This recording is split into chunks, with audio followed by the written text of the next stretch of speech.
Hi, I'm disheveled. So how's things? Good. I haven't looked at the show notes. I don't know what we're talking about. We're talking about your kid. No, well, nobody wants to hear about that for more than a moment. I don't think that's true. Both together. Dad, daddy-o. So this... Oh, my God. That's a reference for Casey to get. I'm trying to lead him in gently. That is Back to the Future? Boom. See? All right. See, I'm a changed man, guys. It's a gentle slope. We just get right up on that bicycle. Oh, God. I've seen Back to the Future a lot, and I don't remember that at all. Not as much as Casey. Yeah, I am. Let's see. I am 397 tweets behind, and I've declared bankruptcy like 4 or 5 times over the last 3 days. Yeah. I think this might be the turning point in your life for a number of things. Not least of which will be that you may no longer be able to be a Twitter completionist. Well, I've already been slowly embracing not being a Twitter completionist, but yeah, I think that is long gone now. I don't know. I managed to do it. 2 kids. Just saying. I'm actually not that sleepy, but I don't know what day it is. I don't know what time it is. I barely remember who you two are, and I don't remember if we talk about Apple or Microsoft on this podcast. So if you're not that sleepy, then how do you know what time it is? Because it's been a blur. And it's a wonderful, awesome, I'm so thankful for it, blur, but a blur nevertheless. Yep, only 18 more years. Yeah, I've already started the countdown. Yeah, because, parenthood totally ends when they go to college. You definitely have to, worry about them or do their laundry. Or best case scenario, I'm saying. Yeah, right. So best case scenario is, screw you, Dad, I hate you, I'm leaving, and you can never talk to me again. No, it goes off to college on a scholarship. See him on holidays, and then he goes off to get married and have kids and get a job and live the American dream with the white picket fence and blah, blah, blah, right? That's how it works. So you say that, but consider that because we just had a baby, Aaron's mom is downstairs pinch hitting for me so I can talk to you two knuckleheads, which, by the way, in your two defense, neither of you were pressuring me to do this tonight, so I just want to make that plain. But anyways, and then I've seen my parents and her dad probably 4 times in 3 days or something like that. So, yeah, you say that it ends after 18 years, but it doesn't end after 18 years. Or the other alternative is your son becomes a very important general in the water wars that happen when he's an adult. Is that your conspiracy theory of choice, John? No, I'm just saying it'll be ecological disaster and it'll be like Mad Max, but instead of fighting over gasoline, it'll be fighting over water because the earth will be destroyed. Cool. Well, that sounds fun. I'm glad we brought him into the world for that. So laundry's looking pretty good now, isn't it? Yeah. Casey, did you miss us? It's obviously you must have, because this wonderful conversation. This is of utmost importance. This is definitely worth you having taken literally only 2 days and 30 minutes of paternity leave. Well, the thing is, I don't want this show to turn into a total heap, and I know you two, and I know you'll turn it into one if you don't have me guiding you along. I mean, you'll get through one item of follow-up, and that's just no fun. Oh, yeah. I mean, the question came up on some podcast I did forever ago. I don't know. Somebody asked, if this was before the show existed, when John and I were both still on 5x5 with our own shows. Someone once suggested somewhere publicly, should me and John team up and do a show together? And I believe my response at the time was, it would never work. We would need some kind of third person to help guide us along, because the two of us would just talk forever and it would never end and it would be very, very boring. So here you are. Indeed. Hi, everybody. Actually, I have that clip easily available because I heard it. Somebody called it to my attention forever ago. Yeah. And I saved it because I thought it was extremely prescient of you. It was Build and Analyze number 25. I think if you had both me and John Siracusa on the same show, if you weren't there at all, it would be terrible because we would both just ramble on forever because we're definitely the commentator type. And there'd be nobody to drive us. Right, like you drive us really well, and no, there wouldn't be somebody there to do that. And if you were there, and there were both of us there, I think we both have so much to say that I think it wouldn't work. There would just be no room for the host because the guest would be talking so much about so much stuff and not willing to yield the floor ever that the host wouldn't have any time to get a word in, and therefore it'd be almost like the host was absent. Oh, man, I can't even listen to those anymore. What, build and analyze? Yeah, like I'm very critical of my own past work. Build and Analyze was the first time I ever did any kind of podcasting. Like I didn't have a show before that anywhere. So I mean, as much as I am aware of my own flaws today, especially since I edit the show, so I rehear my own flaws over and over again. The old ones are even worse in every possible way. Like, because I was so new at it. A lot of my personal flaws were more audible or more frequent than they are now, and I know, and most listeners probably don't notice and don't care, but I notice, and it makes it very hard for me to listen to it. Plus, I was just an idiot. What do you mean was? Right, exactly. Yeah. So shouldn't one of us explain like what's going on with Casey for the people who don't follow us on Twitter? John, you are in charge of explaining things. No, Casey's in charge of explaining things. That was Casey's cue. He didn't lose his job. His job is still the explaining things guy. The explaining things guy, right? So Aaron and I have finally, or really Aaron has delivered our little baby boy. We had referred to him as Sprout during her pregnancy because we didn't have a name. Even after he was born, we didn't have a name. We had narrowed it down to a couple. And we weren't really sure which one we were going to use. And so, he was due on the 6th of November. We're recording this on Halloween because we're nerds and don't go out to parties, I guess. She had him Wednesday morning at 5:30 in the morning. He was 8 pounds, 6 ounces, 20 inches long. Every nurse that came to visit us said, "Ooh, he's a big boy," which was like Aaron's, thinking to herself, uh-oh. So what does that mean? But in any case, his name is Declan James Liss. We are extraordinarily overjoyed to have him. And I cannot even begin to put into words how unbelievable it is to see this little thing that we created, especially after it took us so darn long to get him here. And we'll put a link in the show notes about that to explain that. But suffice to say, it took us about 3 years to conceive. And so to actually have Declan in your hands, it's just the most amazing thing in the world. He finally came out, and I pretty much went fetal, not literally, but pretty close. And so the two of us were bawling. I'm sure this is the same for everyone, but yeah, we were a wreck. We were an absolute wreck, but he is healthy. She is healthy. We're all adjusting. We got home from the hospital earlier today. And so because I'm a masochist, I wanted to record and get this out of the way so I'm not stressing about how I'm holding up the works.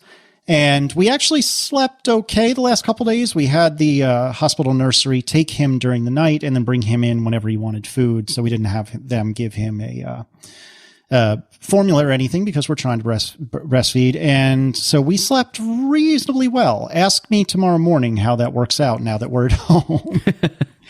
But life is excellent. Life is super good. I'm super, super thankful, super appreciative. I don't know what to do. I'm freaking out. And I mean that in the best possible way. Oh, so this is your first, you haven't even had your first night home yet. Correct. Oh, tonight's the first. Oh, boy. Mm-hmm. Well, congratulations, first of all. Before you encounter tonight, let's keep this happy. So big congratulations, really. Well, we couldn't be happy for you. I mean, even John, like, the listeners might not know how much John loves kids. This is true. This is not a lie. And like, when John is presented with a child, he basically gets like giddy and is extremely awesome with the kid and loves the kid. Let's not oversell it here. No, that's true. That's absolutely true. I like cute kids and kids that are nice. And like, so I'm not one of those people who just loves kids all the time. But once you have your own kids, the fear of children goes away. So you don't feel like you're going to like break them or whatever. And then, you just, when you see anybody else's kid, especially a kid of someone who you're familiar with, you feel like you ought to be able to play with them just like they're your kid, but you can't. So that's why every time I see little Adam, which is Marco's son, I want to pick him up, and I do, and he cries, and then I give him back, which is terrible, but you just feel like... In all fairness, he cries whenever anybody picks him up, including us. Yeah, he's not a picking up kind of child. But I do that to children all the time. Like, you just want to pick them up and play with them, and especially when they're little like that. Especially now my kids are getting so big that it's hard to carry them around, even though I still do. When you see those little pint-sized kids, like who are 2 or 3, you just want to scoop them up. Yeah, it's seriously, imagine like an 80-year-old grandma, her reaction to a little baby, and that's John's. And I mean that in a complimentary way. I don't mean that in a nasty way at all. John is an 80-year-old grandma. Noted. So his eyes just get all super bright and shiny, and it's, oh, there's a little baby. Oh my God. Yeah, I can verify. That is not an exaggeration. John will deny this, but that actually is how excited he is. I have the same reaction to dogs, to be fair. Oh, man. So I don't know what we're talking about tonight. I'm probably going to start snoring, even though I just told you I'm not tired, just in general, but... Have fun tomorrow. His adrenaline will carry him for a couple more days. Yeah. No, but I mean, for us at least, like the first night was a transition, certainly, because it's the first time where there is no one else to take the baby to let you sleep. That's Casey's job. He takes the baby. Let his wife sleep. Well, but Casey can't feed the baby yet. So I know. That's why his job is to take the baby so she can sleep. Well, yeah, okay, but it depends on why the baby's waking up. So, right, exactly. So, yeah, I mean, at this point, this is like, Casey just needs to try to be as useful and supportive as possible, but he's, at this point, you're relegated to a few not very useful tasks because, like, you can't, like, most of the time the baby wakes up, it's going to be to feed. There's not much you can do yet to help out, except just be supportive. Well, you're ahead of the game if the baby is waking up, because that means the baby slept at some point. That's true. It's funny. I feel like Declan's putting us or setting us up for the, relatively long troll. Actually, given that he's 2 days old, it's an extremely long troll because we're talking about 80% of his life. But anyway, he's actually been very sleepy for the most part. And so I'm getting used to a baby that actually sleeps quite a bit. And we almost have to wake him up to feed him a lot of the time. And I bet you anything that's just like oh, I'm new and you worked so hard for me and I'm going to make you think I'm nice. And then in the next day or two, perhaps tonight, I'm an asshole and I'm waking up all the time. Nah, some very newborn babies sometimes are sleepier than you would expect, and then they sort of come to life in the next few days, right? But if you had a baby who was a really bad sleeper, you'd probably know it by now. Yeah, anyway, you'll find out. You can talk to us all tomorrow. But it's so far it sounds like everything is average. Everything is going the way it's supposed to. I think you're doing fine. Yeah, I mean, next Wednesday night will come really soon. Like you will be surprised how when we have to record our next episode, it's going to just spring and you're like, oh my God, it's time for that already. Because so are you going back to work? Speaking of, no, I actually was going to share that just because I figured we'd get questions. So my work gives me a week of paternity leave, and then I've saved up 2 weeks of vacation on top of that. So what I think I'm going to do is, without a shadow of a doubt, I'm taking off all next week. I think I'm probably going to take off the week after, maybe go back one day, but I doubt it. But the third week, I'm thinking I might actually stretch that and do, maybe like a 2 or 3 day week that third week, and then a 2 or 3 day week of work, that is, that third week, and then take another couple days the following week and, kind of ease myself back into it. We'll see. And so you've got grandparents helping you out and stuff? Yeah. So, Aaron's parents are both in Richmond and are super helpful. I mean, Aaron's one of 5 kids, so they've been around the block a couple times. And my parents are retired, which is also super helpful because Aaron's parents are not, and they live outside Charlottesville, about 45 minutes away. So the good news is during the weekdays, I can easily guilt my parents into coming down to help. And then on the evenings and weekends, I can have Aaron's parents help. And this is the first grandchild on both sides. So he's going to be spoiled as hell no matter what I do. Oh, yeah. Now, was it difficult to pick a name to try to avoid list puns? Yes. And so actually, it's funny you say that because the way we came upon the name was my 2 siblings are Adam and Brady, then Casey, then blank, and then Aaron, because it's ABC something E.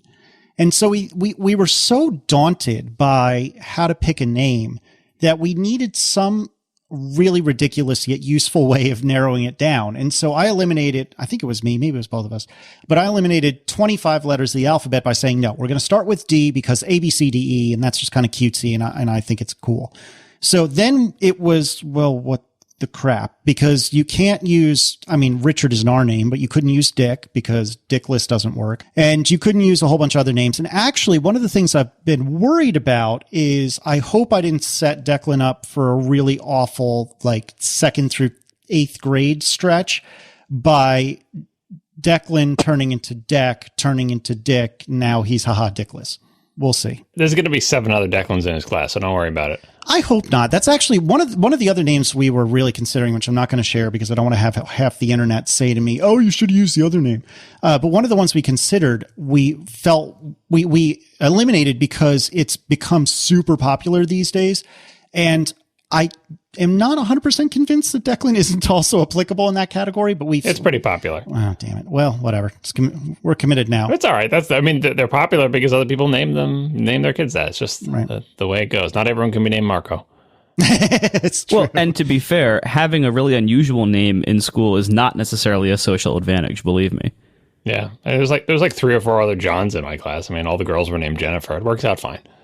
So my secret headcanon, as they call it, for Declan is DeLorean plus McLaren equals Declan. It's a car theme. Yeah, it's funny because my little brother-in-law, who thinks he's like the king of movie trivia and really isn't, I'm actually much better at movie trivia than he is. So that should give you a rough estimate as to where he stands in this whole category. But anyway, he reminded me that Richard Gere's character in the movie The Jackal was named Declan, which I'd completely forgotten about. And it's actually my memory of the movie, although I haven't seen it in 10, 15 years, is that it was a pretty good movie all told. And I think Jack Black was in it in like a semi-serious role, if memory serves. So, yep. I don't know.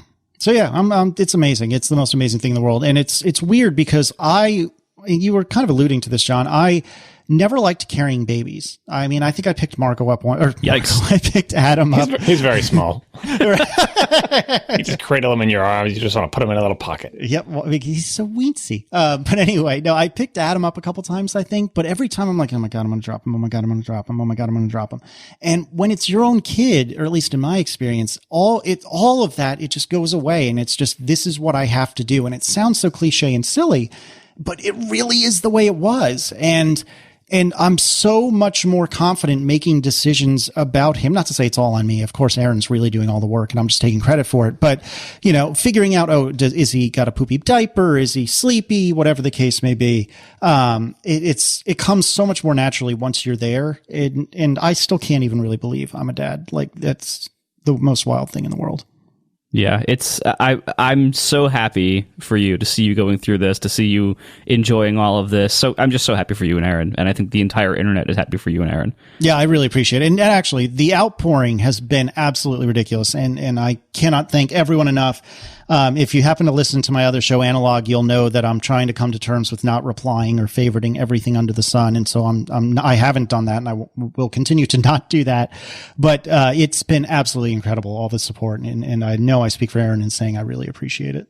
Well, and I think anybody who has any sense whatsoever, especially anybody who is a parent, will totally understand if you don't necessarily have time to respond to every single outpouring message of tweet and email right now, literally 2 days after you've had a baby. You got two things going for you with this baby. The first one is, I've already forgot the list. Yeah. I thought I was the sleep deprived one. I'm a little sleep deprived too. So since you tried so hard to have this baby, like as you had difficulty, again, we'll put the link in the show notes. You will just appreciate it more than people who didn't have a problem, right? And that appreciation will carry you through the hard times. Like that'll give you a little rocket boost for when it's difficult, because you'll always have that kind of in the back of your mind, but like how hard you worked for this and how much you wanted it or whatever. And I think that really will help. Yeah, I think the same thing. And the second thing is like now you are being indoctrinated into the secret club of people who know how difficult it is to be a parent. And you will now face the struggle that all of us face, which is do not lord it over other people because that's obnoxious. I know. Actually, it's funny you say that because a lot of our friends have already had kids. And so we always tried, Aaron and I, to be very understanding when, somebody would have to cancel at the last minute or if somebody was really particular about, I can't do that because it's nap time or because it's within 3 hours of nap time or whatever. And so I never understood it, but we tried to be understanding of it. And what I'm really curious to see is how often we play those cards now that they're in our deck. You know, oh, well, we just can't do that because Declan's going to nap sometime between now and 3 days from now. So no, we can't. I'm sorry. Sometimes it's a card and sometimes it's the truth. And that's the beauty of it, is that the other person doesn't know. Yep. Yeah. Usually I think it's the truth.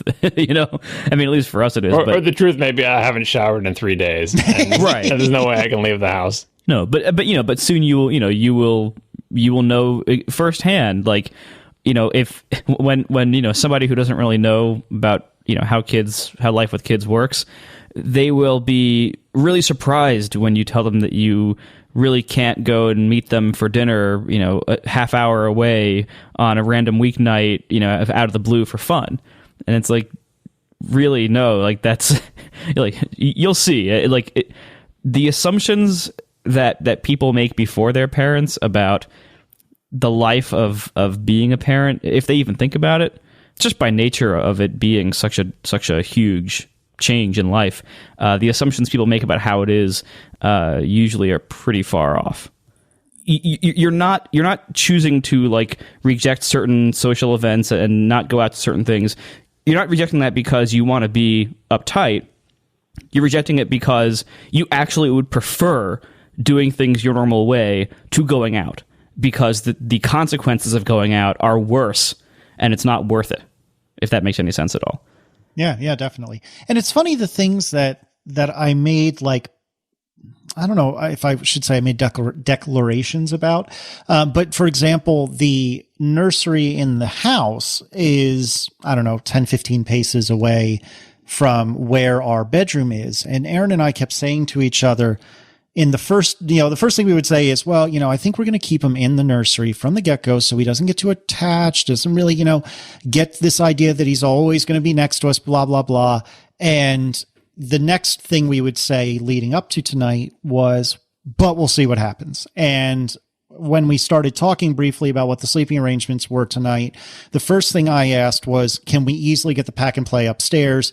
The second thing I asked was, well, actually, why don't we just drop the Casper into Declan's room and we can just sleep there?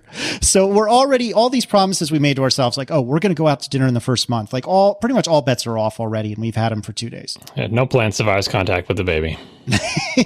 It's so true. But anyway, so thank you, everyone, you guys especially, but everyone, for being so supportive, for being so interested, or at least feigning interest in a way that I don't realize you're full of it. So it's been a wild ride. It's going to continue to be a wild ride. I'm sure you guys will periodically ask, if for no other reason than to laugh about what we're going through, and then I will get hopefully some amount of pleasure into hearing you tell the stories of Armament Baby number 2, which, come to think of it, I don't think we talked about. So congratulations to you as well. Thank you. Yeah, that's happening in the spring, but tonight's about you. We'll leave that for later. Well, tonight is about other things too, so we should probably do the follow-up. All right. It's also, though, about Hover for this next 2 minutes or so. Hover is the best way to buy and manage domain names. Hover is a domain registrar that doesn't suck, basically. That's my slogan, not theirs, but I think they should really take it. When you're looking for a name for your project, or you want a name for yourself, or for funny purposes, generally speaking, you go to a domain registrar, you search for what you need, you browse the list, you find anything that is available, which is increasingly difficult unless you go to one of the crazy new TLDs. And then you go through some kind of horrible shopping cart where, you got to say no to a bunch of add-on services, and you got to, uncheck the box that says, please spam me, and check the box that says, please don't spam me, and try to figure out exactly their wording there and everything. And then, uncheck a bunch of recurring annual subscriptions to things that sound really vague that no one should say no to, like, I would like the Freedom package, please. Oh, that's $75 a year, but what does that do? All this crazy stuff that so many registrars do. Hover entered this market to basically be the opposite of that. So Hover is run by people who like other people, who don't want to hurt them and annoy them. and it's just run by good people. It is a domain registrar that respects people. So if you go to check out, you go to Hover, it's a nicely designed site. You search for what you want. The search is extremely good. It's fast. It searches all the crazy TLDs, and it shows you everything available. It does like some like language parsing a bit, so that if they don't have quite what you want, it can kind of show like alternate wordings or slight variations that might be available.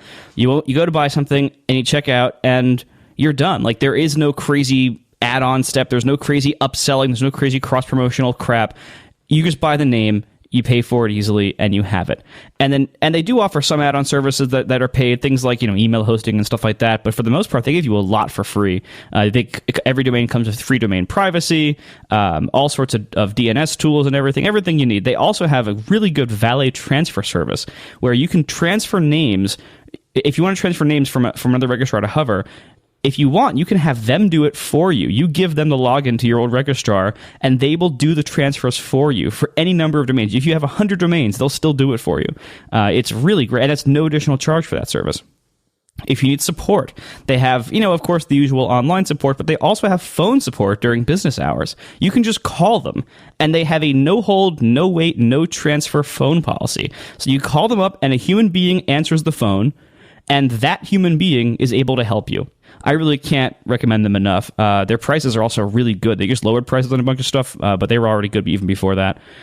Anyway, go to hover.com, Hover, for anybody who doesn't know how to pronounce this word like the British. Go to hover.com and enter offer code Congratulations Casey to get 10% off your first order. Once again, go to hover.com or hover.com, depending on how you pronounce it, and enter promo code Congratulations Casey, all one word. I know it's very long, but anyway, that's it. Congratulations, Casey. Thanks a lot to Hover for sponsoring the show.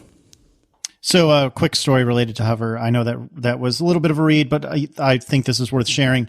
When I told Marco and John that Declan was born, all was well, we exchanged a few messages about that. And then I believe it was Marco said to me, all right, here's what you need to do. You need to buy DeclanList.com, and you need to get the Declan List Twitter handle immediately before anyone else does. And so I'm sitting in the hospital on the hospital Wi-Fi doing exactly that. And Marco, would you like to guess where I registered DeclanList.com? GoDaddy? No, it was at Hover. Oh, wait. Was it Hover or was it Hover? Actually, it was Hover. I'm just being silly. You're infecting Casey with your inability to pronounce that the British way. Yeah, he's imitating you instead of trying to do it the British way. It's true.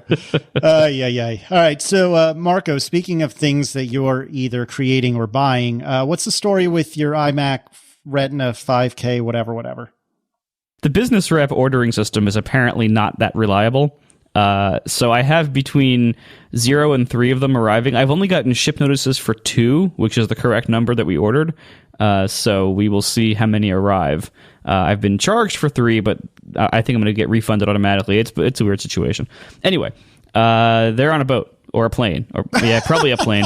I think a boat might be too slow. So yeah, I'm pretty sure they're on a plane between Japan and Alaska right now. We got to drop in a clip of the Lonely Island song, which you don't even know what that is. In fact, I'd be surprised if John knows what that is. Nope. Is that an Adam Sandberg thing? Yeah, good job, John. I'm proud of you. I'm on a boat. Look at you go. Yeah, I was gonna. Too bad you already jumped into the follow up because I was all ready to segue from baby talk to the first item in the actual follow up here. Well, what was the first? Did I skip one? Yeah, so we're saying in the same way that Casey has bonded to his child, it turns out that the glass on the iMac 5K is laminated. And what is this? This is follow-up from a different podcast. I was on the talk show recently. I'm pretty sure I said this on the talk show. Gruber and I were talking on the talk show about the iMac screen and talking about how it wasn't laminated. But it totally is. I was thinking of the Thunderbolt display, which is the same size, but in typical Apple fashion, they updated the iMacs to have the nice laminated screen, but did not update the Thunderbolt displays, or at least not the one I have anyway. No, you're right, and that also is not that recent. They updated the iMacs to have the laminated and lower glare screens like 2 years ago. Yeah. So anyway, iMac 5K, the screen is laminated.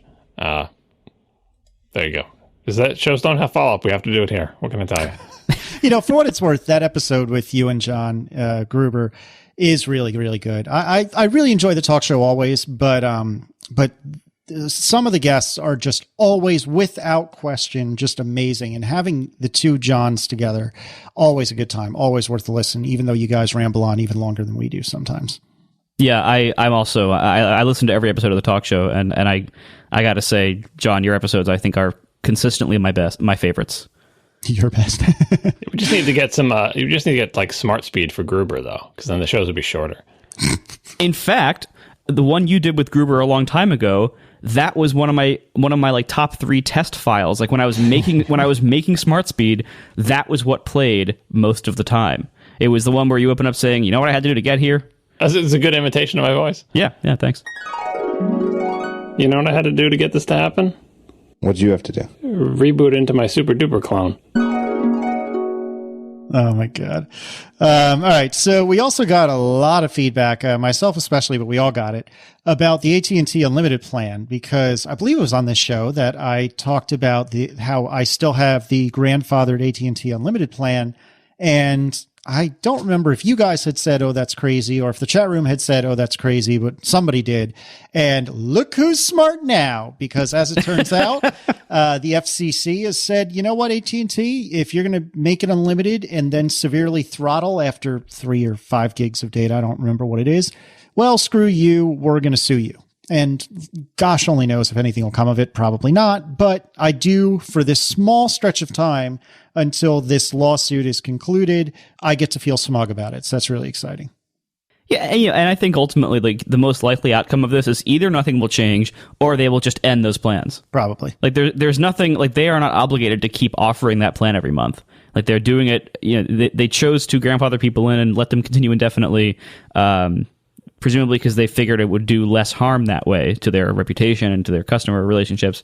But if it comes down to offering real unthrottled, unlimited, like Backblaze, which is our second sponsor. But anyway, when it comes down to real unthrottled, unlimited speeds, they're not going to offer that. They'll just end these plans. Yeah. But like I said, for a brief moment in time, I can feel smug. So, John, tell us about ECC RAM, please.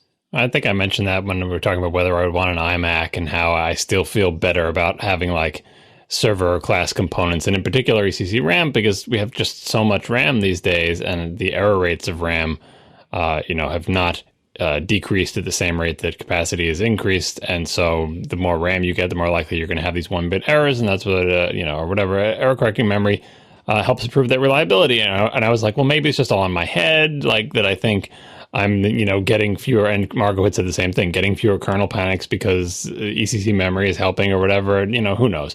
But a couple people sent me this blog post. I think I got this link from Scott Ziegler originally. It's James Hamilton's blog, and he works, I think, in the data centers for Amazon. So, kind of like those Google people, all those people who have fleets of hardware, or like, for example, Backblaze giving hard drive reliability numbers. You can get some good data if you just have a tremendous amount of hardware, and then you just start tracking everything and showing the stats on it. And so I'll put the link in the show notes. People can read it and decide. The numbers are still small. Like how many errors do you get in RAM? How much data do you have to shove in and out of RAM before you get any errors? But even one error bothers me. And so ECC RAM is not that expensive. The main problem is that Intel, I think, still only puts controllers and everything for it in their sort of more expensive chipsets. But inherently, there's nothing about it that makes it so that it wouldn't be economically feasible to put in cheaper stuff if Intel just didn't, sort of segment their line according to this quote-unquote enterprise feature. But anyway, I thought it was interesting. It makes me feel slightly more justified in my still probably irrational and unfounded belief that ECC RAM is something that I need in my life. Yeah, I mean, ECC RAM, if... I've said this before, I have always kind of felt that Mac Pros were more reliable than the other Macs. I have never owned an iMac. Tiff did for a while, so we had one in our house, but I've never actually owned an iMac and used it full time myself. But I have had a lot of laptops, a lot of the Apple laptops, and they always just kind of feel like, there's always like occasional kernel panics or occasional, failures to wake from sleep and everything. And Mac Pros, I've never seen that kind of problem before. I'd not say I've never had a kernel panic, but they've been much more rare, on the order of like maybe 0 to 1 a year. Whereas on the laptops, it was more like, 1 to 3 a year or something. We're not talking big numbers here, but it's enough that it matters, if you're doing something really important or if they cause you to lose data. But all that being said, like I don't know, because I haven't had a non-Mac Pro Apple desktop before. I don't know how much of that is just because they're laptops. Like, so like the power management stuff, that, transitioning it to and from sleep and everything, like that's something that a laptop has to go through much more than a desktop. And there's, there's different thermal boundaries or different thermal limits and stuff like that in a laptop, and different component tolerances and a lot of things. And granted, all of Apple's desktops, except the Mac Pro, use a lot of laptop components. Like the Mac Mini and the iMac, they're both full of laptop components. The low ends of each of those, the 1.4 gigahertz crappy models, are just MacBook Airs, really. And so it is a lot of the same components now, between laptops and desktops. So I don't know, I guess, ask me in a year, like how much of a problem this ends up being. I'm guessing it's going to be probably not enough to change which one you're using, just for that reason. Well, it's so hard to pinpoint the cause of those things, though, because it could be software, it could be, that's what this article but it gives people an idea of like, well, what could be attributable to DCC RAM? Like, just to give like a little summary of it, in this big measure of all these machines, it said about a third of their machines had at least one correctable RAM error per year. So they're not big numbers, right? It's not the difference between constantly crashing and not. Like I imagine most of the problems I actually have with laptops and other things have to do with software bugs, and components that are, put under more stress because they have, there's more heat involved, and there's just more stuff in there. In the past, like when you'd get a desktop map, it wouldn't even have Wi-Fi, for example, but these all have Wi-Fi and Bluetooth and everything. And my Mac Pro does not, it has Bluetooth, I think. But anyway, it's so hard to know what to attribute these errors to, but I know that my Mac Pro has been reliable, and that's why I'm sort of got this voodoo about I would like something in a similar class going forward. It would just make me feel better. So, Marco, are you planning on getting rid of your trash can if the 5K or all three of your 5Ks ever show up? What's the intention there? Yeah, I'm going to sell it.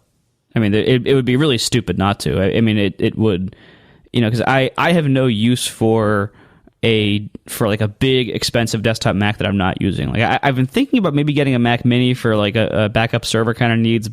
And by the way, I every time I try to price out a Mac Mini in Apple Store, it always just makes me angry, because it's like, here's this computer that's $500, but only if you get a terrible one. And like if you get a Mac Mini worth owning, it's $1,000. And it's like, oh, well, at this point, should I be looking at a MacBook Air? It's so nicely designed to push you up the line. And the new Mac Minis have even less upgradable than the previous ones. Like you can no longer upgrade the RAM. It's now soldered onto the board, and the disks are very hard to get to. And you can't get an SSD with the low end CPU. You have to go to the high end CPU. Like it's just. There's so many little restrictions in place to make sure that if you get a Mac Mini for less than $900, it's going to be a total piece of crap. But that aside, I mean, this Mac Pro is probably still worth a few $1,000s at least, and so it would be stupid of me to keep this around for file serving tasks. I mean, I'd be better off selling it and taking a third of the money and buying a Mac Mini with it. Now, you're going to keep it around for like a month or two to see how you feel about the 5K, or are you going to immediately unload it? Well, it has 14 days to win me back. Fair enough. If for some reason the 5K is horrible and I return it, then I will go back to it. But I based on the reviews, I mean, everyone getting these 5Ks seems to be loving them. Like, I have not found a lot of complaints about them. I was a little worried about heat and fan noise, and from what I can gather, what everyone's saying is that you can hear the fan if you're like playing a 3D game. With Sean, that might be relevant to you actually. But if you're just doing other things, even if you're stressing the CPUs, like if you're running Handbrake, as long as you're not stressing the CPU and the GPU, everyone's basically saying it's effectively inaudible. So I'll see when it gets here. Did you hear the audio file that someone sent us of their Mac Pro fan, or iMac fan rather? No. Someone played Portal basically on their iMac and recorded the sound of the fan.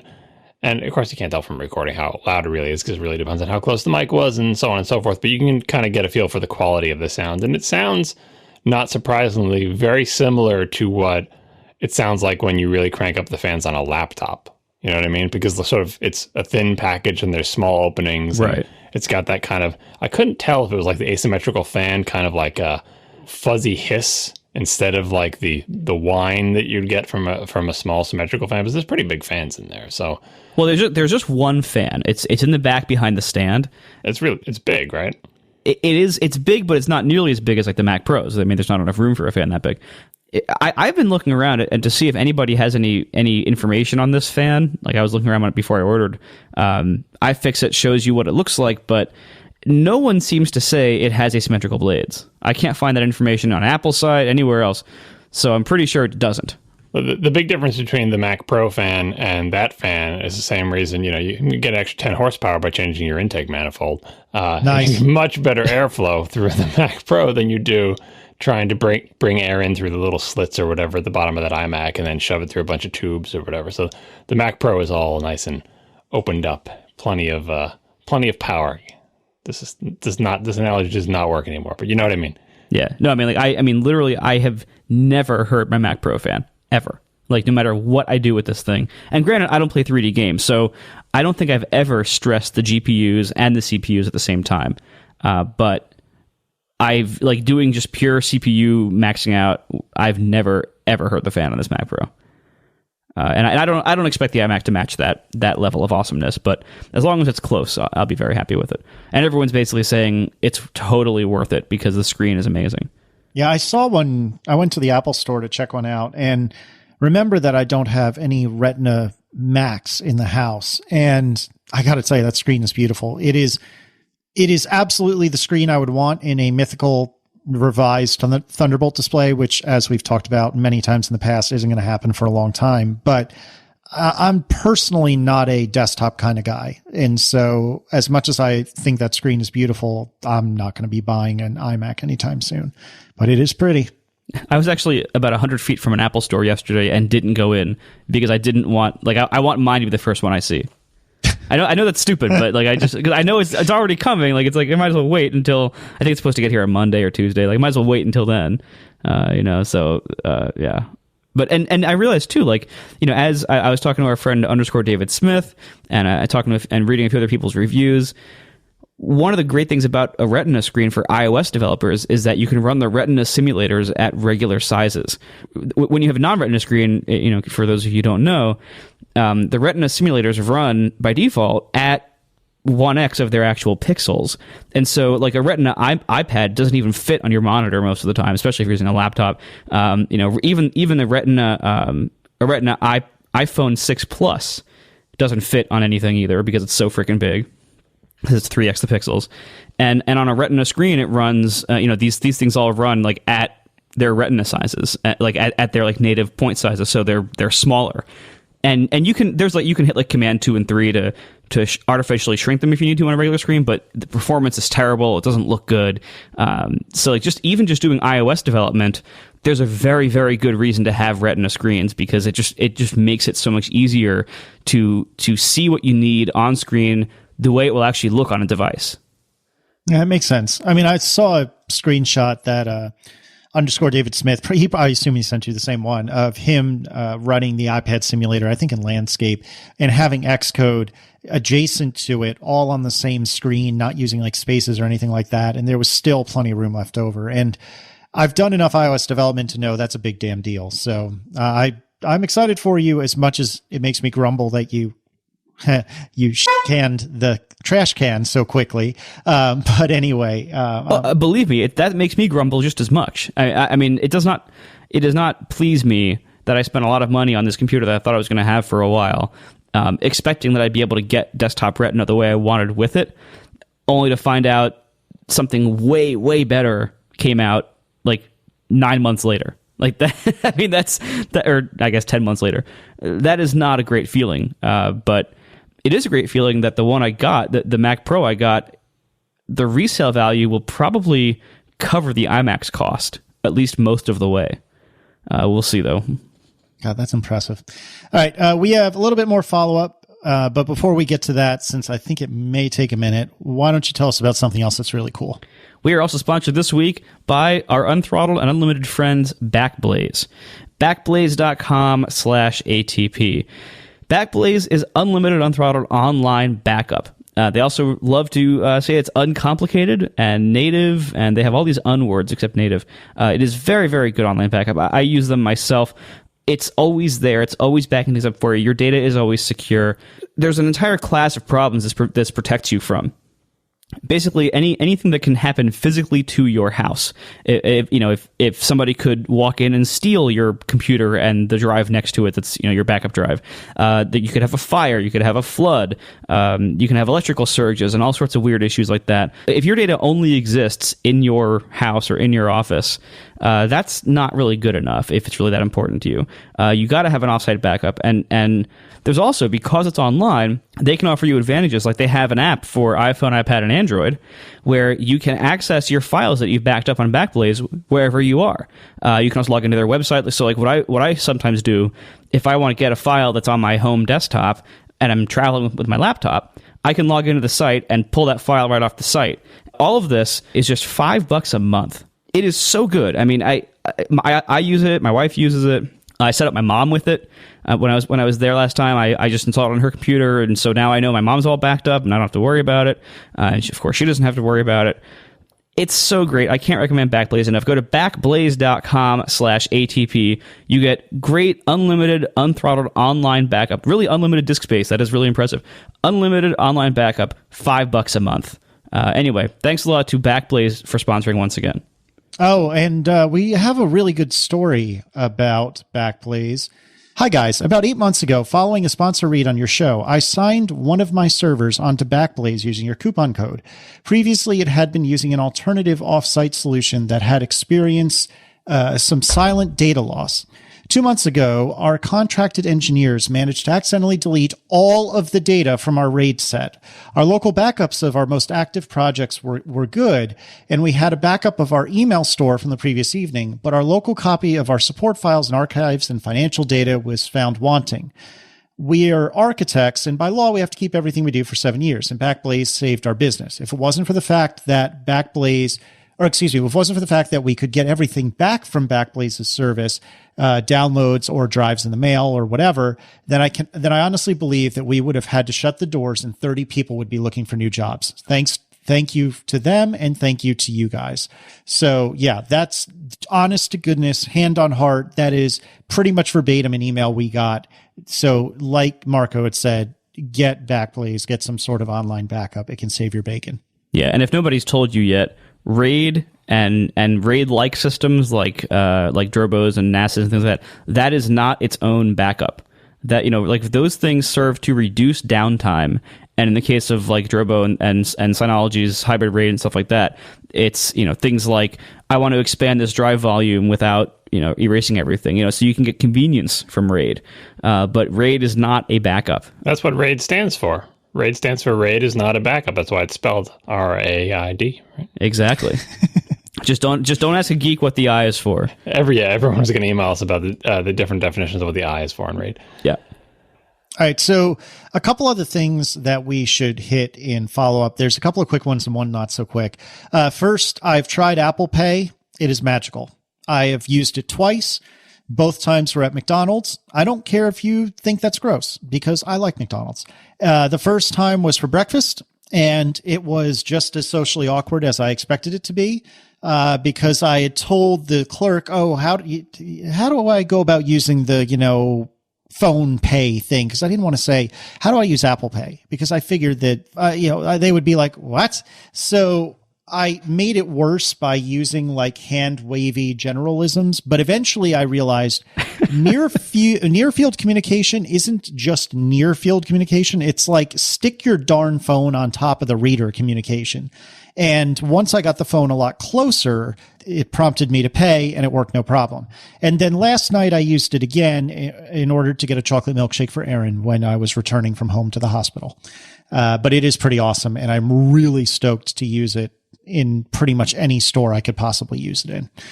And another quick one, someone Shallenman on Twitter. Let me see if I can find their actual name. M. Night. Nicely done. It's Magnus, apparently. Well, anyways, he had told us that there is perhaps a way to do upgrade pricing or bundles, to use bundles to do upgrade pricing in the App Store. I don't know if you guys have any thoughts on that.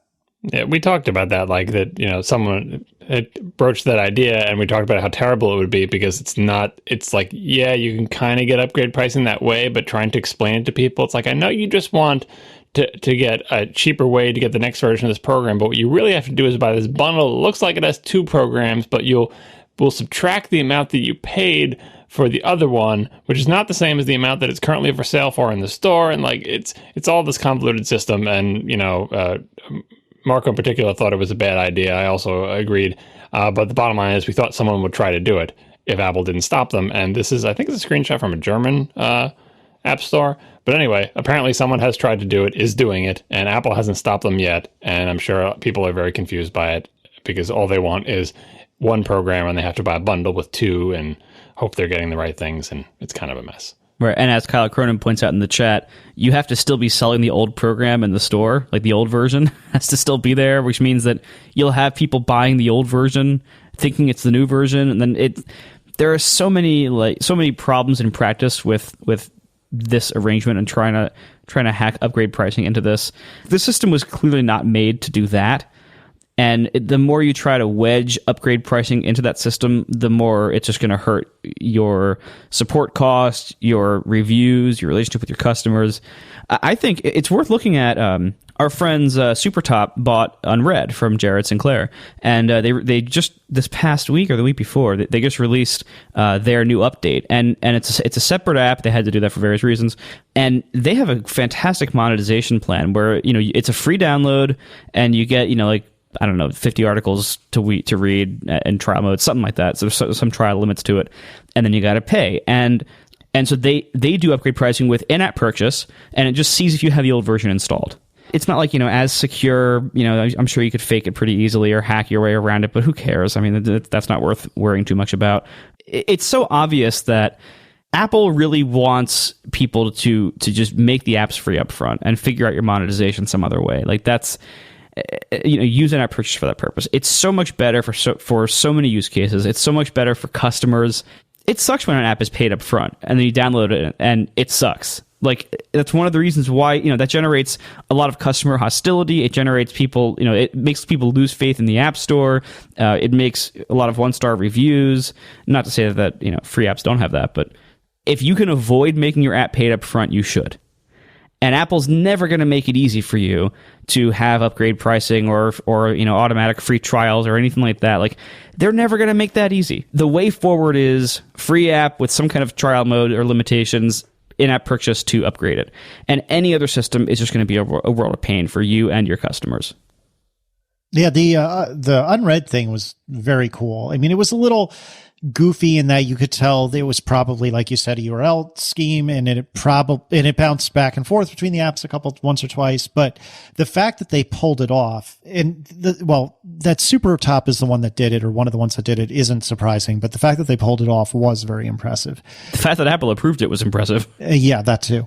But it was very cool, and I certainly appreciated it as an Unread user. So. Even ignoring the using bundles as upgrade pricing, just bundles by themselves, like doing the thing they're supposed to do. Like, I would like these other applications, but I already have one of them. Can I get a discount by buying them in a group, but then have my purchase of that other one subtracted from it, so on and so forth? And Panic has a bundle out now. I don't know if they have more than one. Panic software, makers of Transmit and many other fine products. And they had like a FAQ or something trying to explain, and I saw them supporting people over Twitter, and I think this is right. I'm not going, again, no research, and I'm not going off any notes or whatever, just going by memory, but I'm pretty sure that like people were confused because they would have purchased one program and they would go buy a bundle with 2 programs in it, and it would be more expensive. The bundle would be more expensive than if they had just bought the second program themselves. And they would be confused. Like, isn't the whole idea of the bundle that, hey, it has 2 programs, I already bought one of them, so I can get the second one for less. And it's like actually more expensive to buy the bundle. And the reason, I think, if I'm remembering this correctly, is that the bundle subtracts the price that you paid for the application, not the price of the other application. So if you bought the other application when it was like on sale for 99 cents for a 24-hour sale or something, it will only subtract 99 cents from the bundle. So you could end up essentially finding a really expensive way to buy that second app. If you just bought the second app by itself, maybe it's $2. But because you're only getting 99 cents subtracted from the bundle, and the bundle price was like, $6 or something, you could end up paying more than $2 for the second app by buying the bundle, which is also not a good experience and weird. And I don't know if that's like, it's certainly not obvious, and it's basically a support cost, or like angry customers who you can't get in contact with, leaving bad comments on your bundle saying, this bundle is a ripoff, it's cheaper for me to buy the other app separately, don't do this, it's a scam, and you can't respond to that person. And it's just terrible. Well, we're running out of things to complain about that Apple has done in terms of App Store policies, so why not this? So I wanted to quickly mention as well that we talked last episode about a tweet that Michael Jurowitz had written that very, very conveniently and succinctly summarized what is required for the different kinds of continuity in iOS 8 and Yosemite. And listener Jared sent a tweet that we will put in the show notes that has 2 links to Apple K-Base articles that explain what is required for each of the different kinds of continuity. So we'll put those in the show notes. John, how would you like to eliminate support for certain kinds of devices in an iOS app? Yeah, I asked Marco on a previous show if there was a way to sell an app but exclude devices with the A5 system on a chip because they're slower, and so you want to like sell something that is not going to run on those, and like basically how the A5 devices are dragging down app development because you can't make something really awesome because you have to support the A5 because there's no way for you to exclude it. I mean, technically, of course, there are, but like that Apple doesn't let you exclude it by making up something bogus, like checking for screen resolution and retina versus non-retina, something like that. And a lot of people wrote in to tell us that one of the things you can specify is you can require metal support. And apparently Metal's not supported on some of the A5 devices. I don't know the details, but... That's correct. The problem is it's also not supported on the A6 devices. So Metal can require iPhone 5S and up, but if you require Metal, you are ruling out the iPhone 5 and 5C and the iPad 4, which is annoying because the A6 is a pretty good chip. It's a pretty big jump over the A5, and it would be a shame to lose those, and so it's probably not worth most apps except the highest end games doing this trick. And plus, I think and Apple would still probably not appreciate it. Like if some podcast app said, "Oh, I require Metal," and it's like, really, do you? Like for what? Yeah, so that's why I put this in here. Like again, there are many things you could possibly do that may be possible with public APIs, but the only thing that actually matters is whether Apple frowns upon the practice. So. Metal is one where you could say, okay, well, I have legitimate use. I'm using Metal. It's not supporting these things. Like, that's fine. But what if you have a game that requires one of the sort of upper tier devices to work correctly, and you just can't scale it down because it uses some lighting effect that's like essential to your gameplay or whatever, but you don't use Metal? You're like, okay, well, now I can check for some other GPU quality or whatever. Like, that essentially this seems to be a use case that not only is Apple not actively trying to support, but also it seems like if you were a clever developer and came up with a way to exclude those devices, that they might, smack you down with the hammer of the App Store and say, "Oh, sorry, you're out." And I think these are in the show notes somewhere. A couple people sent us links to screenshots of things they bought on the App Store that when they launched them on their sort of unsupported device, like technically it's supported as far as the App Store is concerned. Yeah, you can totally buy this on this device. It'll run fine. When you launch it, it just puts up a big graphic that says, "Sorry, you can't run this on this device." And those are the type of apps that I feel like maybe App Store Review didn't test this on every possible piece of hardware and has no idea this is happening. And if Apple knew about it, these apps would be pulled from the store, because I can't imagine Apple letting you do that. Basically sell an application, because Apple has a rule that like, if your application doesn't meet some minimum threshold of usefulness, like the I Am Rich app would probably get rejected these days, then it doesn't go in the store. And this app, if you run it on like an iPad mini, just puts up a graphic that says, "Sorry, you can't play this game." And that's like after you download it. And whether it's free or not, that is something that I imagine Apple would not approve of. So this is another place where developers have a problem in how do I develop my product? How do I formulate a business plan? And how do I sell this product to people? How do I even conceptualize a product that can be sold? And Apple is not quite doing enough to create an environment that lets developers do what they want to do in a reasonable way, which is a shame. Our final sponsor this week is lynda.com, Lynda.com. Lynda.com is an easy and affordable way to help you learn with high-quality, easy-to-follow video tutorials. You can instantly stream thousands of courses created by experts on software, web development, graphic design, and more. And these are very high quality courses. This is not like the like the homemade YouTube videos where it's pretty much inconsistent. This is high quality, professionally produced courses by working professionals in their fields. You can even learn while you're on the go with the lynda.com apps for iPhone, iPad, and Android. They also offer an annual premium plan. If you're a premium member, you can download courses to your iPhone, iPad, or Android app and watch them offline. And you can also download sample project files and practice along with the instructor. So that's great. Like if you're getting on a plane, you might get them all offline. They have all sorts of courses you might love. They have app and web development stuff in many languages. They also have things like productivity apps, creative pro apps like Adobe Creative Suite, Logic, Final Cut, and even professional skills like management and negotiation. I like what I like about Lynda myself is you can watch whatever you want. There's no pressure, to pick, well, which one of these am I going to watch because it's going to cost me money. Because the great thing is it's flat rate priced. You pay $25 a month, and that gives you unlimited access to their entire catalog. Over 100,000 video tutorials. $25 a month. That's it. Unlimited. I love learning little quick things about things I'm doing or things I need.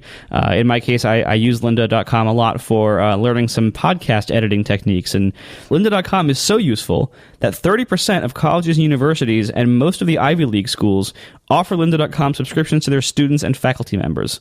So that's really great. Anyway, go to lynda.com. They're offering a free 7-day trial. You can access all of their courses for free. Go to lynda.com/ATP. 7-day free trial. lynda.com/ATP. Thanks a lot to lynda.com for sponsoring our show once again. So we should probably talk at least a little bit about the after show from the last episode, which was talking about Gamergate. And there's a couple of links that we wanted to share with you guys. And I'm guessing, John, you were the one that added these? Yeah, I think I got most of the links I wanted to put out in last week's show notes. So if you haven't, we didn't talk about all the things that I linked, but if you go back to last week's show notes and look at the links, there's some good stuff there. And then shortly after the show, either this came out after the show, or at least I read it after the show, there was one more that I thought was good. They got passed around a lot that's worth reading. And this one it's weird because it's from a movie reviewer, and it's from a movie reviewer who has who writes it underneath sort of a persona. It's Film Crit Hulk, as in Film Critic Hulk. And he, assume it's a he, who knows, writes as if it's the Hulk writing movie reviews, sort of talking like caveman, like this, or like Hulk talks or whatever. And it's all in caps. And that prevents a lot of people from reading anything that he writes because it's all in caps. So there are two, before I discuss what he actually wrote about Gamergate, there are two things you'll need. One, there is the de-Hulkifier. There are many ways that you can, you could just go in and if you're a web developer and just change everything to lowercase really easily.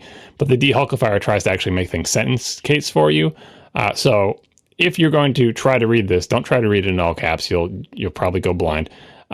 Look into the de-Hulkifier first. So that's one link. And the second link is an interview with the guy, or is it an interview? No, I think it's just writing about him, but asking him questions about, why do you do this? Why do you write your movie reviews in all caps as if you're the Hulk? What's the point of it? It seems like it's annoying. You're reducing your readership. Is it a gimmick? Whatever, so on and so forth. So you can read that to explain why he does this. I read the explanation. I understand the purpose behind it, but bottom line, I find it very difficult to read very long things of text that are all in caps. And he writes really long things all the time. All right, so anyway, the actual article that he wrote here, his is from a perspective of sort of despair and sadness about this thing has happened and he feels helpless to do anything about it, and it looks like it's horrible. It's kind of like viewing a tragedy from afar. Like everyone is all just, all these people are smashing together and not understanding each other, and there are bad outcomes, and and it doesn't bode well for the future, and so on and so forth. And so if you're looking to read something to try to understand the people who find the whole movement, sort of the whole phenomenon upsetting, right? Like they're not so much a cheerleader for one side or the other, but they think Gamergate has been incredibly damaging, and they try to explain why. I mean, he's against Gamergate, as everyone is at this point, I believe. Most of the mainstream media has come down pretty hard on a side of being against Gamergate, but this is not it's not cheerleading for we need to get those Gamergate guys. I think it is very, very understanding and empathetic. And if you can get into the headspace of the people who are viewing this sort of not entirely from the outside, but more like, I don't know, it's super long. You should just give it a try and read it. Film Crit Hulk, his movie reviews are similar, very long, very rambling, very emotional. I find them interesting sometimes, even when I disagree with them. So if you still feel like there's something of substance to Gamergate, and you don't understand why people are upset about it, this is one more thing that you can read, and it's a little game where you have to try to turn it into a sentence case before you get to read it without going crazy. So that's it. I don't want to go into it too far, but did either one of you, perchance, even attempt to read this? No. I don't know if I can answer that question because it was really long. You have an excuse now, Casey. You gotta play the baby card. Pull it out. Come on. Yeah, so I have a new baby, so I have no time for that BS. I was totally busy. Couldn't read it. You totally meant to read it, but anyway. No, honest to goodness, I really do intend to. And now that I know that there's a way to take away the all caps, I probably will. But I looked at the length and I looked at the all caps and I was like, no, I can't do this. And honestly, it could be shorter. Like with the many things that he writes, as one of the major complaints is like, it's long and doesn't seem like it needs to be that long. But there's a certain charm to maybe reading one of those things. But, anyway, I'm one to talk. I ramble on in my writing as well. But before anyone calls me out on that. I wish he actually wrote this in the source code in regular case and then just use CSS text transform to make it uppercase on display, because then you could just copy it out. Yep, and that's the easiest way to change it to lowercase is just, do text transform for lowercase, but the extension will try to sentence case it for you. Yeah. Nice. I mean, and of course, getting rid of the all caps doesn't change the sort of, Hulk write like this, like that. It won't put the articles back in. It won't, so there's always going to be a little bit of that Hulk flavor to it. But he slips in and out of that. He can't maintain that character, I found, over the long haul. And in the middle of the thing, he just starts writing regular sentences that happen to be in all caps. Could we get Jonathan Colton to sing this to us? Maybe that would be easier. That would be a long song. It'd still be better. It's true. All right, are we finally done with follow-up? I think we are. Yes. We are never done with follow-up. Fair point. So on a sort of tangentially related note with regard to people being, made fun of, I'm losing the word I'm trying to think of, but anyway, persecuted. So people being persecuted that shouldn't be. Tim Cook came out today, is that right? Or officially came out as being gay and wrote a really good and reasonably short piece about it and about why he's saying it and what it's all about. And I definitely recommend reading it. It is not in all caps. It is written like a regular human should write it. It is not written like a superhero. And it's a really, really wonderful article. And I can't recommend it enough. We'll put a link in the show notes.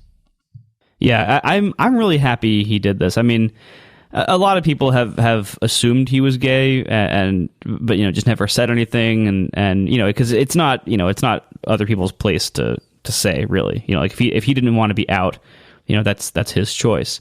And it's really it's sad, really, in our society. It's sad that this matters, but the fact is it does. Like it's sad that this is major news.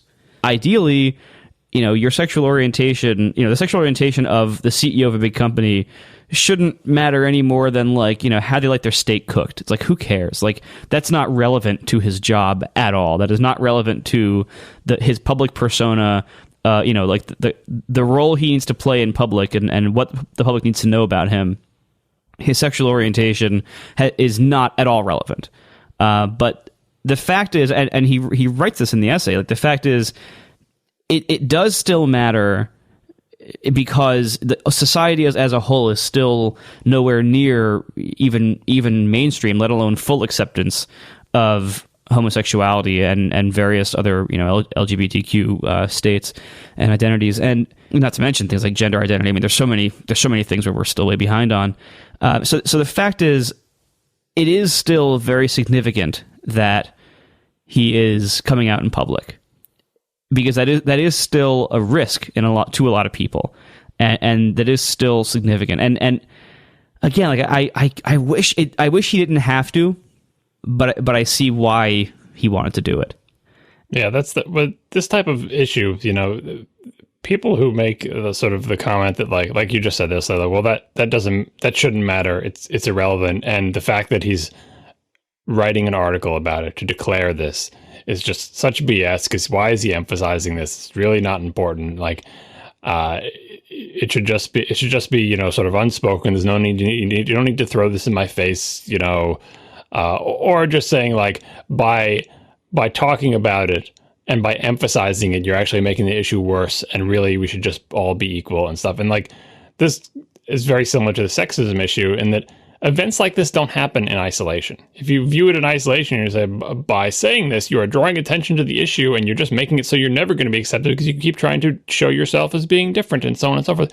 But like viewing anything like that, viewing, you know, any event or any action in isolation and then trying to apply logic to it and saying, therefore, this, you know, this is illogical to be doing this, or you shouldn't, it doesn't make any sense, because it's happening in the context of a world where we know that there is prejudice against gay people. There are laws on the books that are, you know, that you can be fired for saying that you're gay. Like, still, like, you know, that's the world this is taking place in, which is why, you know, why he said in the article, this is why I have to do this, because it's the context of the world that I live in that I have to do this. Nobody is writing an article, that a one-page article in Business Week that's getting this kind of coverage and saying, I'd like to come out and tell you now that actually I am married. Nobody's writing that, because we do not. The context is that we do not live in a society where being married is something that can get you fired, something that can make people prejudiced against you. You know, there are not huge groups of people who are just against married people. That we could live in that society. There's no. Well, it's just as arbitrary as, you know what I mean. Try to get a job as a married woman who's 30. I didn't say women. That's the women issue. Like, the women issue is the same thing. When people say, like, anything that happens to, you know, that women will say about sexism, and they'll say, like, oh, that doesn't make any sense, blah, blah, blah. It's like, it's happening, and racism is exactly the same. In isolation, your crazy, you know, sort of pseudo-rationalist logic works. But this event, this person, this action, this thing is happening in the context of a society where, you know, we're at a country that used to have slavery, where there's massive institutional racism, where there's millennia of oppression of women. That is the context in which this action is taking place. And you have to view the things in context. And I think people have a reasonable time with this, because people understand, for the most part at this point, I think, the context of, you know, being gay. Like, they know gay people have been, you know, oppressed and discriminated against. We know we're in the active process of trying to get our laws straight on this with marriage equality, right? You know, just in the same way in the civil rights movement, it's like, oh, I can see that this was bad and now it's getting better when this transition. The problem is when you get into situations where you either think that has already come and gone and it's not a problem anymore, like racism, or you think it's never been a problem, like sexism, where you're like, that's just the way things are, or you can't even remember, no one is alive who was around, you know, for women who were getting suffrage. Anyway, I am also mostly sad that he felt like he had to keep this part of him hidden for so long. Not that I thought that it is irrelevant to his job in any way other than making him empathetic to other people who are also marginalized. But, you know, it's just, can you imagine being him, being like, even when Steve Jobs still alive, just a tremendously powerful person in a successful company, and yet feeling like you had to not so much keep it secret, but basically, this is part of me that I know I can't talk about because there may be damaging consequences for the company that I work for my career, for, you know, for, like, imagine if he had come out as soon as he was named CEO or just before, like how that would, you know, oh, that it could mess up our transition. You know, it's like, it's such a shame that that's the case, that's the world that we live in, that this had to be a carefully controlled thing where, you know, and by the way, speaking of carefully controlled, in typical Apple fashion, I think he did an amazing job in terms of not letting anyone else dictate the story, not sort of getting outed or pressured into answering questions about his private life or anything like that, even though this had been a persistent sort of, you know, rumor for a long time. Press was mostly good about squashing that and saying, this is not something that you should be discussing in the tech press because it's not a tech issue. So he owned this issue. He came out on his own terms, the way he wanted to, in a way that shows why he's such a great Apple CEO, right? Because, like, he controlled the messaging and just the timing and everything to be like, you know, after the transition from Steve Jobs, after the Apple Watch announcement, and no one's asking if Apple can ever make another great product, and, you know, it's just, yeah, I don't know. I have a lot of feelings about it. I'm excited that he's out. I'm happy that he is providing an example, to more marginalized people to say, you can be whatever you want to be in life. There is no glass ceiling that should be preventing you from, becoming whatever you want to be. Now, we're still not all the way there, but like the same way Barack Obama's, kids growing up in a world where there's a president who looks like them. Long way to go on all fronts in these things. No gay presidents, no women presidents, no atheist presidents, which will probably never happen in any of our lifetimes. But, every little bit helps, right? Oh, yeah. I mean, like, that's like, before he came out, it was like he was in a position of power. He wasn't not coming out publicly because he was afraid. I always assumed that he was not coming out publicly because he didn't think that should be relevant to his job. And so he was choosing, that from that position of power, from the position of being in control. But also because he knew this was a thing that some people don't like. Again, he wasn't saying he's going to come out, I'm going to come out as left-handed. Nobody cares. Like literally Nobody cares that he's left-handed. But he knows that there are people who do care that he's gay, which is terrible. But that is the context in which that decision is being made. And you can keep saying like, oh, it's about my privacy. And it's like not coming out to say you have bad vision. Like no one knows you wear glasses because you always wear contacts. And that's technically a health matter. And it's like private information. And if anyone asks you a question, do you wear glasses? That's private information. I'm sorry, I won't reveal that. People will think you were crazy because there is no context in which you wearing glasses is meaningful to anybody. Like that's when people throw out those issues of like, well, it's private information. You shouldn't have to say it or whatever. Your health information, like your eyesight, is more private than your sexual orientation. The only reason we think sexual orientation is private is because there's so many people and institutions and laws that are prejudiced against it.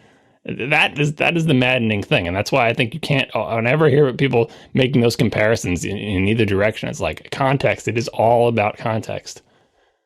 You can look at this from the way of like, well, was he sending a more powerful message, never addressing this issue in public and just being who he was but just never letting this even enter the public discussion, or coming out publicly? And I think, you could argue it either way, but I think he made the right move coming out publicly, because I think if being gay was more societally accepted, then it would make sense for him to just never address personal matters he didn't think were relevant to his job. But because we're not there yet, I think this was a strong move. But why would he but if we were in a society where nobody cared, he would never have felt the need to hide it in the first place, because again, like you don't hide your left-handedness. Like nobody cares. Like literally nobody cares, and we're never probably going to be to that point where nobody cares, because human evolution takes longer than that, right? But and who knows if we're selecting for the right things at this point. Anyway, but if he's going to come out and do this in the context of the world that we live in, there is a good way it can happen and there's a bad way that it can happen. And not happening it at all is perhaps the worst outcome, because then it would feel like he was the most powerful, the CEO of the biggest company in the world, and even he felt it wasn't safe for him to do this, right?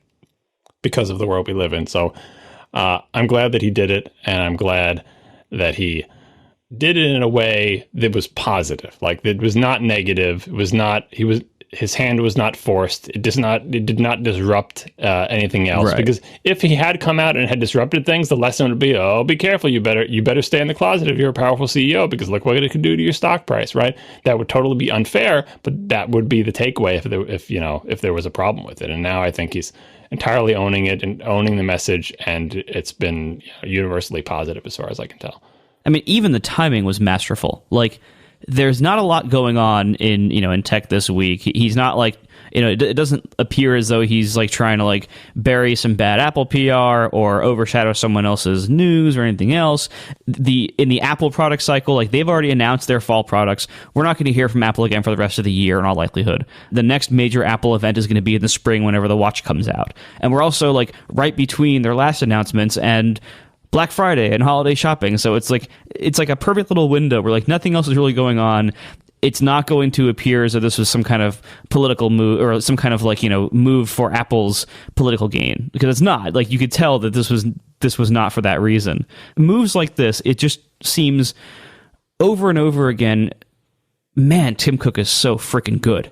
Like he is so good at his job. He is, I mean, if anyone had any doubts, watching what has, what Apple has announced, what they've released, and how Tim has handled things in the last year, wow. Like, it is just so clear that, yeah, he was the right guy for this job. No question. I'm still sore about the 16, 64, and 28 storage split, though. No, that's fair. That's fair. And whether that lands on him just because the CEO, or that lands on him because he had a closer influence, there's still room for improvement. Steve had some moves too. I mean, he totally did. Yeah. He totally. They all had their idiosyncrasies. It's just that, like, I felt like I knew what Steve Jobs' issues were, and Tim Cook, I can only speculate at this point. Like, well, Apple did this thing I don't like. Was that despite Tim Cook's better wishes, or was he the one pushing for it, or neither? And I have no idea, because I don't know his personality yet. I think one thing we can say about Tim Cook is that he is exceptionally deliberate. Like, he does not do anything he doesn't want to do. He does not do anything without really thinking it through. Like, he is extremely, his actions, his statements, they're all very deliberate. It doesn't seem like he's holding back. Like, even like when he, on things like analyst calls and interviews and stuff like that, like, you can tell, he's not like holding back and trying to calculate every move because he's afraid. He's just, he is extremely deliberate in, this is what I'm going to say. This is how I'm going to say it. I'm not going to talk about those other things. Like, I'm not going to tell you about our TV unicorn Superwatch thing. Like, just very deliberate. That's the best word I can use. I think to wrap us up, I think Jimmy Fallon had the best, or his writing staff had the best one-liner about this. Did you hear this joke? It went around a lot on Twitter. No. So Apple CEO Tim Cook officially came out as gay, but knowing Apple, a new Tim Cook will probably be out next week. Which is a good, like, general purpose, because any Apple fan would be like, Apple doesn't come out with products every week, but you get what they're getting at. Seems like that to people who don't follow the tech industry, that every time you get an iPhone, the new one comes out and you feel sad. So the joke works broadly, but it's definitely a Tonight Show style joke. Yeah, it doesn't work to anybody who actually pays attention. It's like, yeah, they release them every year at about the same time. Doesn't work on nerds. You would say, so, excuse me, but Apple releases iPhones every year, so, yeah. Was that you trying to do Merlin's comic book guy? That was like Lumberg mixed with Van Hoet. Van Hoet, yeah. All right, we should probably be done. Thanks a lot to our three sponsors this week, Hava, Backblaze, and Lynda.com, and we will see you next week. Now the show is over. They didn't even mean to begin, 'cause it was accidental. Oh, it was accidental. John didn't do any research. Marco and Casey wouldn't let him, 'cause it was accidental. Oh, it was accidental. And you can find the show notes at atp.fm. And if you're into Twitter, you can follow them at CASEYLISS. So that's Casey Liss, MARCOARMENT, Marco Arment, SIRAC, USA Syracuse. It's accidental. They didn't mean to. Accidental. Tech podcast so long. May as well save Microsoft Band for next week. Are you going to get one? I saw one the other day. Is it out? People have them already. It's for sale. You can go to the store and buy it right now. They announced it at like 10 p.m. like 2 days ago. That's so weird. It was, well, we didn't talk about it, but we'll talk about it next week. I have things to say about it. All right. My other exciting arrival, not as exciting as Casey's, but I did actually buy myself an SSD. Whoa, that's huge. Congratulations. I'm calling him Declan. Yeah. You should call him Disklin. How about diskless? Oh, nice. I finally gave in because I just couldn't take it anymore. And I knew it was going to be painful, and it was, because like I had a 1.5 terabyte drive, and the biggest SSD I think you can buy anywhere is 1 terabyte. And so I'm replacing a 1.5 terabyte drive with a 1 terabyte SSD, and I was spending a lot of time in Disk Inventory X trying to find where am I going to dump the 200 or 300 gigs or whatever surplus that I had. And just spinning discs are so damn slow. Like the first thing to go was my virtual machines. So I put them on another spinning disc, and I'm like pulling everything off and, doing some final clones of the drive before I pull it out. And then I have to take that delta and put it somewhere. And I was putting the delta down onto the Synology, and then I was cloning that thing out. And just it takes so long when there's lots of little files. Like my old iPhoto library that I like to have there was like 90 gigs, like a really old iPhoto library when it used to be on my computer. So many little files, and the spinning disk takes so long to back them up. It just took forever. Oh, but I think I'm out the other side now. I've taken my old 1.5 terabyte drive and just put it up on a shelf. I'm going to leave it there for a while just to make sure I didn't lose anything on it. Think I pulled everything else off onto the Synology, and I'm up and running, and it's nice. I got a Samsung 850 Pro. I went all out. It's just everything is so much faster. So I think I got another year on this. Basically, I've decided that I'm not going to get the 5K iMac. I'm going to cruise with this for another year. Wait for Broadwell, see what happons. Yeah, that's what I'm going to do, more or less. Same deal with the iPhone. No, I'm going to get that. I haven't gotten it yet, but I will. I'm going to win this bet. You'll see. Won't. Roughly how much was the SSD, out of curiosity? It's like $600. It's expensive. For a terabyte? For a terabyte, yeah.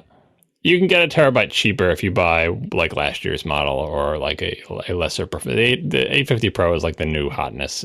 Anatech has a good review of it. It's not that much better than any of the older ones, but I'm like, look, I'm just going to buy it. Like I'm going to be using this SSD for a long time. I'm going to carry it with me across my next machines, right? I'll buy one of those little, bus powered cases for it or something, which is a great thing you can do with an SSD really easily. And with USB 3, it's not that slow, and I'll end up using it as a backup drive and stuff, but it's nice and fast. Now it feels like my work computer, and nice and fast and quiet. Yeah, all those spinning discs you don't have to hear anymore. Clackety, clackety, clackety, clack. Oh, yep. Yeah, that was terrible. So my reboot times are way faster now. Nice. Gotta have priorities. I'm about to pass out. Can we do titles? Why? Are you tired for some reason, Casey? Oh my God. It hit me like a wall like 10 or 20 minutes ago. I'm dying all of a sudden. Oh, don't worry. You'll have a solid sleep tonight. Oh, yeah, totally. Well, at least you don't have to go to work the next day. I think after my second was born, I think I took 2 days off work. Like the first one, you take all the pictures, take all the time off. The second one's like, yeah, another baby, whatever. We'll see how Marco goes. Okay, so quick aside before we do titles. So we got a Micro Two Thirds camera that the one that Sean Blanc recommended, and I really, really like it. An Olympus OMD EM10, I think. That's probably slightly wrong, but anyway, look at the Tools and Toys website. They have the worst model names. They really do. You wrote a blog post about it, right? Yeah, that's right. I wrote a blog post about it. Huh. So anyway, I really like it, but I've been snapping photos incessantly, and it's funny because as I'm taking like 35 photos of him sleeping and doing nothing, I'm thinking to myself, there's no chance I'm ever going to look at this picture again. Cha-ching, cha-ching, cha-ching, cha-ching. I'm already that parent that's taking photos cha-ching, of him doing nothing, cha-ching, and there's no point in it whatsoever. And yet, so you can extrapolate that out again with your organization where you're putting your photos into folders that you do by day. Like that's out the window. Yeah, start graphing your number of photos taken per day. I haven't looked since yesterday at how many pictures I've taken of Declan. And to be fair, I'm shooting in RAW and JPEG, which is also probably silly, but nevertheless. So, and of course, there's like a gazillion duplicates of him sleeping where he moved, 3 centimeters across 34 pictures. But in the 2 days that he has been alive, I've taken, by my estimation, somewhere between definitely more than 6, I would guess closer to 10 gigs of pictures. Our freaking wedding, the photographer took about 10 gigs worth of pictures. So I am so screwed. Well, to be fair, the photographer's pictures were smaller each. Yeah, that's true. But I'm so screwed. You guys are killing me. My wedding photographer took pictures on film. Yeah. You're old. You are definitely so old. And we had to pay $1 bazillion to get them like professionally scanned too. When we eventually got around to that. So now they are in my iPhoto library. But we also have the negatives. So all your digital pictures will be gone, but our wedding will be preserved in these negatives. My parents are actually going and taking boxes of VHS tapes to Costco to get them to put them on DVD. And I'm sure I don't know the details in terms of cost, but I do know that it's heinously expensive. Well, that's not like my parents did that with maybe you don't have the 8 millimeter. Was it 8 millimeter? Yeah, but anyway, anyway, they transferred that and that looks terrible, right? But for wedding photos, like these are high quality photos, like even though it was film, and so you want to get them like high quality scans, and that is expensive.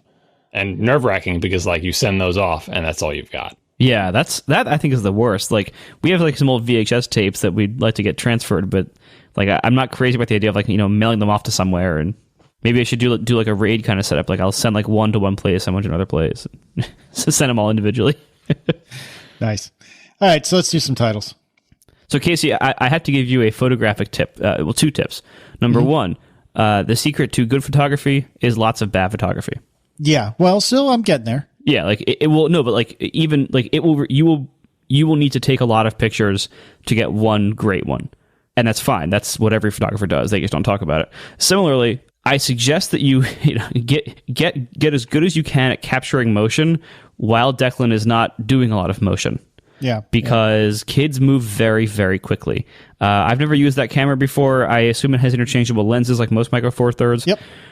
Pay attention when you select lenses to their focusing speeds, because that matters a lot. That's exactly why I ended up convincing myself. Well, there's actually 2 reasons I convinced myself to get a lens that was, I think, almost as much as the body, if not more than the body, which for someone who's never had a fancy camera, that's like, are you kidding me? I am spending more on a couple pieces of glass than I am the actual camera itself. Anyway, the one of the reasons was because it focuses silly quickly. Although I haven't really gotten a grip or a grasp of how to do shutter priority on the camera. I need to work on that. So like crank the shutter speed way the hell up, or at least I think I do. I'm not a very good photographer, obviously. But the other reason I wanted to get the lens that we ended up getting, and I could tell you what it is, but I forget. I just know it goes really, really low f-stop. It's like 1.4, 1.8. Right. You've discovered blur. Yep. Oh God, bokeh or whatever it's called. Bokeh. Oh, it's my favorite thing in the world. We're going to have everybody telling us how it's pronounced. Please don't. Please don't. Yeah, I don't actually know the correct pronunciation either. I've only ever read it. I've heard bouquet. It's based on a Japanese word, and so, you know, we're going to argue about how to pronounce it. It doesn't matter. Anyway. Nobody cares how to pronounce it. Don't even bother emailing us. But yeah, that thing, my favorite thing in the world. Yeah. Also consider infant photography, like Marco was saying, practice, because the you know, like infants are terrible little pink worms. Our infants are anyway, right? Like they don't do anything exciting. If they do anything that looks cute, it's accidental. Like it's gas, it's whatever, right? What you're gearing up for is honing your skills for when they turn 2 or 3 and start doing the super cute stuff like intentionally. And by then you'll be an old pro at it. So this is all like it's like batting practice. Like figure out your camera, figure out photography, figure out the best places in your house to take pictures in terms of natural lighting and everything like that. And you have plenty of practice. And you'll get 1 or 2 good shots where the kid looks like he's smiling or making a funny face or looks like a movie star from the 30s or whatever. Yeah. Generally speaking, if you ever use the flash, you're probably doing it wrong. And yeah, so if the more light you can get, the better, as long as it doesn't come from a flash that's on the camera. And I don't think you're going to be getting into remote flash setup. So yeah, as long as it doesn't come from a flash, you want a ton of light. Generally speaking, now that you have a wide aperture lens, and you're going to be obsessed with blur for a while, keep in mind that while blurred background does look good in most cases, your subject should always be completely in focus. For the most part. I mean, yes, this is a rule photographers can break once they know how to break the rules, but the most common thing that I see, and I went through this phase briefly. Their nose is in focus. Yeah, like you step it down to like f1.4 on your new prime lens, and yeah, you have like a centimeter of depth in focus. Yeah. And literally, yeah, it's like just the nose and the rest of their face, or just their eyes, and their nose is blurry. Like that looks really annoying.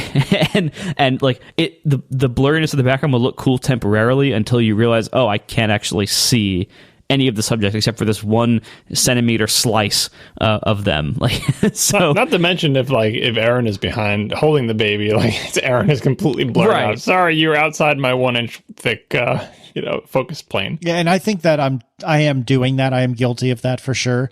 And some of that is because I really want that bokeh, whatever it's pronounced hova. But either way, I got to get better about that. But it is really nice to have an actual camera rather than the iPhone, as much as I do love the iPhone's pictures. And I got to tell you, I am not used to having any sort of physical shutter, and it is really damn satisfying having that shutter, that machinery move about in your hand as you're clicking the shutter or whatever the shutter button. It's deceivingly satisfying for someone who grew up with physical cameras, with film cameras. Yeah, so Micro Four Thirds does it have a viewfinder and a mirror? No, there's no mirror. It's mirrorless. So he's not hearing the mirror clack. So you're just hearing the shutter. Correct. Okay. That's mine is like Marco's car, where it just plays a shutter sound from a little. You don't turn that off? That's like the first thing. No, I leave it on because I want to know when the shots go off. Like maybe I'm again an old person. I need to hear that sound, right? Otherwise, I just feel like I don't. It's like the people. I guess it's the same as the people who leave key click on. I do not leave key click on. I don't understand people who do, but for cameras. I mean, I guess it's the same thing. I have an established history of cameras that make a noise when you push a button, like they have an established history of keyboards. But I just feel like when the keyboard's on the screen, it's not close enough. Whereas the cameras I held that made that noise back in the day felt like these cameras, like they were physical things. This is not a camera on a screen. Like I would never, like the shutter sound on my, the iOS camera, I could do without that. But I don't know. I can't believe this is a shocking revelation that you leave on an artificial shutter sound effect on a camera. That I would never have guessed that. I mean, it doesn't have to be a shutter sound. I think I just need to have something, especially since my cameras, like I have cheap cameras, right? So they're slow. Like it doesn't take it's not ready to take a picture immediately. The flash takes a long time to recharge. Even without the flash, it takes a long time for the image processor to be ready. Like it's not a pro level camera. I don't have like real cameras. So I need that little clickiness to know when the picture went off and, when I can take the next one. So wait, so what do you have now? I thought you had like what do we have? We had a Canon we had a Canon 5D Mark II for my brother's wedding. Like he borrowed it from MIT, don't tell anyone. And I had that for like a couple days surrounding his wedding to take pictures with, and I shouldn't have done that because it lets you know what a real camera is like, but we got our first digital camera, we got our kid, and we did have point and shoots, and then I moved up to super zooms, which is what I stick to, which is kind of like, a really big zoom lens that's not interchangeable on a camera with a sensor that's not really that big. But you can get, I use it for when we go to the beach. I can get the ocean pictures where the kids are in the waves and I'm standing up to my waist in the water. I can still get pictures of them when they're out farther. Yeah, but you're 12 feet tall, so super zooms are very versatile. Like they're not going to take really good pictures, but they are very versatile for situations where you can't zoom with your feet, which is frequently with kids. Like I can snag my kid from across the auditorium when he's up on stage, doing something, or across a field, or at family events where everyone's sitting around in the backyard. I can grab a close up of someone who is on the other side of the yard from me that looks really good. Because it's bright sunlight, because the camera doesn't have good low light quality. So that's what I've been sticking with, the super zooms. And the super zooms are getting almost kind of respectable.